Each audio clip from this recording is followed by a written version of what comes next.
Ngayon pag-usapan naman natin ang Group H. Nandito lang naman sa grupo ang reigning European champion na Spain, ang South American country na seeking for third world title nila na Uruguay, ang Asian powerhouse na Saudi Arabia, at ang isa pang first-timer sa tournament na Cabo Verde. Una natin silipin ang Spain. After nga ng recent European Championship nila, ay sila ang sinasabing isa sa mga favorites na manalo ng this year World Cup. Aiming ang Spain sa second title nila after ng successful run nila noong 2010 kung saan kinabibilangan ito ng golden generation ng bansa, ay round of 16 na lang ang kanilang naabot sa mga sumunod na tournament. This time ay kinabibilangan ulit ang team ng mga star-studded players na kabilang sa 2024 Euros Championship. Bilang captain ng squad ay nandyan si Rodri para pangunahan ng team. Makakasama din naman niya ang midfield duo ng Barcelona na si Pedri at Gavi. At sa atake ay pangunguna ito ng Athletic Bilbao winger Nico Williams at ang young star mula Barcelona na si Lamine Yamal. Mataas ang expectation sa team na ito dahil na din sa magandang run nila sa Euros. Pero kaya ng Spain makuha ang second title nila.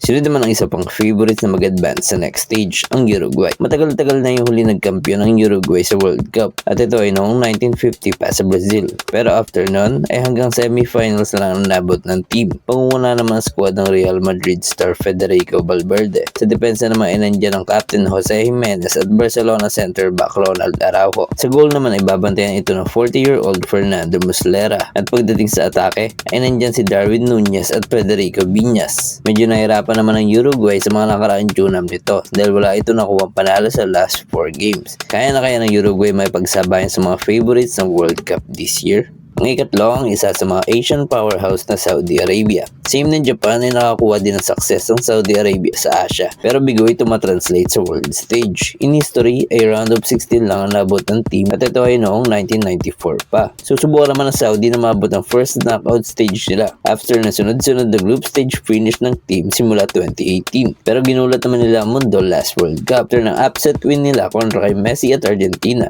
na nag-iisang talo ng defending champion sa 2022 World Cup. Sa squad naman ay mostly mga players na naglalaro domestically ang isasabak nila. Nandiyan pa din ang captain at winger Salim Al-Dawsari ng Al-Hilal. Makakasama din naman niya ang veteran goalkeeper Mohamed Al-Owais at up front naman ay si Firas Al-Barkan. Ang team na ito ay magre-rely sa kanilang chemistry at familiarity. Pero kahit naglalaro lang ang mga players domestically, hindi pa din natin pwede malitin ng Saudi dahil tumataas na din ang level of competition sa Saudi Pro League sa dami ng mga world superstar na naglalaro doon. At ang huli ang Cabo Verde. Ito ang first World Cup ng bansa in history at sila din ang may hawak ng record ng lowest country population to qualify sa World Cup. Sa group ay siguradong heavily underdog ang team, lalo na kasama ang football giants like Spain at Uruguay. Pero maganda naman ang pinakita ng Cabo Verde sa last matchups nito dahil nakakasabay sila sa mga country from Europe like Serbia and Finland. Sa squad naman ay sasandalan nila ang veteran goalkeeper na si Bozinha at sa atake naman ay nandiyan ang captain Ryan Mendez at Gary Rodriguez. Gulatin kaya tayo ng Cabo Verde sa first World Cup nila.